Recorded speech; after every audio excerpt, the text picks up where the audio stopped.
Jason Lasky. Taken from Fight Club by Chuck Palahniuk. I just want her out of here.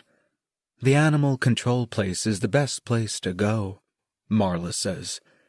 Where all the animals, the little doggies and kitties that people loved and then dumped, even the old animals, dance and jump around for your attention, because after 3 days, they get an overdose shot of sodium phenobarbital, and then into the big pet oven, the big sleep, Valley of the Dogs style, where even if someone loves you enough to save your life, they still castrate you.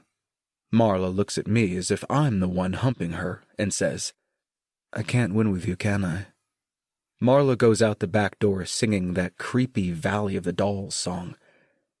I just stare at her going. There's 1, 2, 3 moments of silence until all of Marla is gone from the room. I turn around, and Tyler's appeared. Tyler says, Did you get rid of her? Not a sound, not a smell. Tyler's just appeared. First, Tyler says, and jumps from the kitchen doorway to digging in the freezer. First, we need to render some fat. About my boss, Tyler tells me, if I'm really angry, I should go to the post office and fill out a change of address card and have all his mail forwarded to Rugby, North Dakota.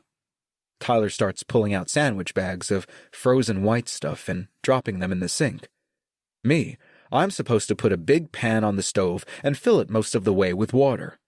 Too little water, and the fat will darken as it separates into tallow. This fat, Tyler says, it has a lot of salt, so the more water, the better. Put the fat in the water and get the water boiling. Tyler squeezes the white mess from each sandwich bag into the water, and then Tyler buries the empty bags all the way at the bottom of the trash. Tyler says, use a little imagination. Remember all that pioneer stuff they taught you in Boy Scouts. Remember your high school chemistry. It's hard to imagine Tyler in Boy Scouts. Another thing I could do, Tyler tells me, is I could drive to my boss's house some night and hook up a hose to an outdoor spigot. Hook the hose to a hand pump and I could inject the house plumbing with a charge of industrial dye, red or blue or green, and wait to see how my boss looks the next day. Or I could just sit in the bushes and pump the hand pump until the plumbing was super pressurized to 110 psi. This way, when someone goes to flush a toilet, the toilet tank will explode. At 150 psi, if someone turns on the shower, the water pressure will blow off the shower head, strip the threads, blam! The shower head turns into a mortar shell. Tyler only says this to make me feel better. The truth is, I like my boss. Besides, I'm enlightened now. You know, only Buddha-style behavior, spider chrysanthemums, the Diamond Sutra, and the Blue Cliff Record. Hari Rama, Krishna Krishna. Enlightened. Sticking feathers up your butt, Tyler says, does not make you a chicken. Taken from Hyperspace Outlaws, Galactic Core Book 1, by Luke T. Barnett. Your partner? Not that kind of partner, a business partner. She's my pilot. She helps me track down and capture bounties. Oh, well, I guess that's okay. Arta eyed Lonnie. What are you doing on Love Talk? Did you come all this way to see me? Doug smirked. I'm afraid not, Arta. I didn't even know you were here. Last I saw you were back on Drisdale. There were too many people that they knew me as. She gave a quick glance at Lonnie. As what I did before you rescued me.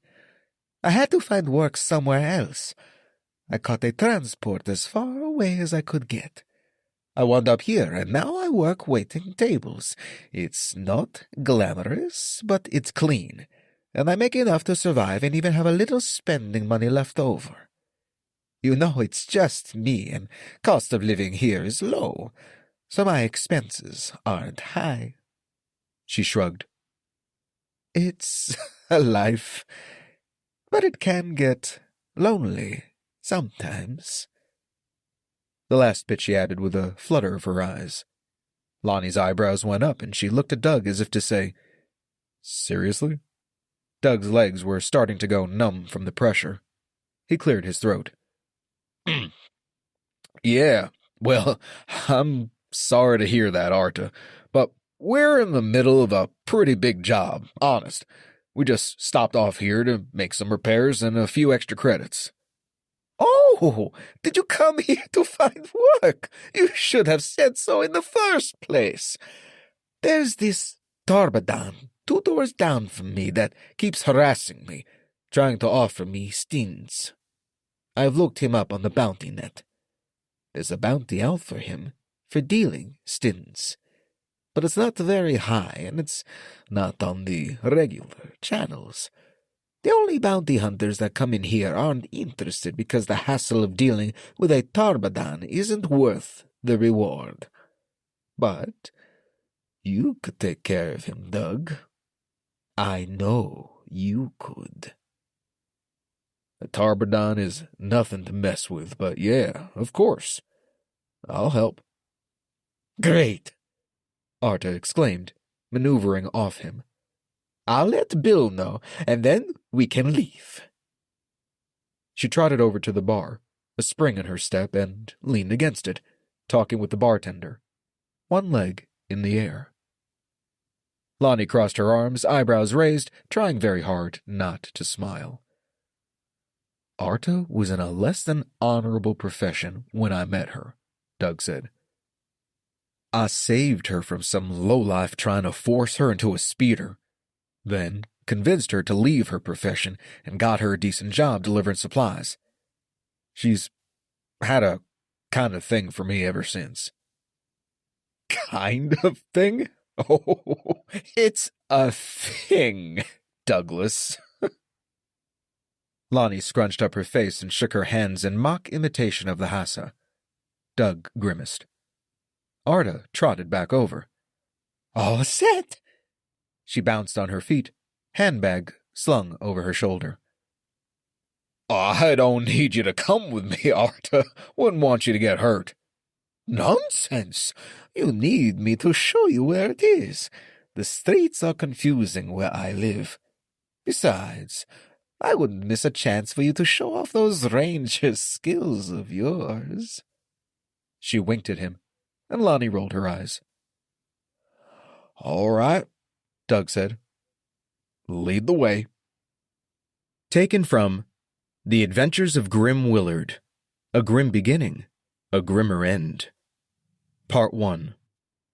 Let me give you an example. First off, imagine yourself under one of those massive, sky-high canvas tents. It's so large that, due to the haze and shadows, you are unable to clearly see the far side. You are sitting in your seat, about 2/3 of the way up. You're centered over the middle ring of 3, with suspense-filled awe. You look down through the excited crowd. The seats around you have all filled in. Those around you are now whispering in anticipation. As for the rings, they are empty, silent. There's not a thing to be seen, not even a footprint. You smell candy floss, popcorn, sweat, perfume, candied apples, and foot-long hot dogs. Despite these tasty distractions, on account of their growing impatience, the crowd is getting a little rambunctious. They're here for a show, and they don't like to be kept waiting. The thing is, though, as any good showman knows, that making an audience wait for just the right amount of time helps to build the excitement.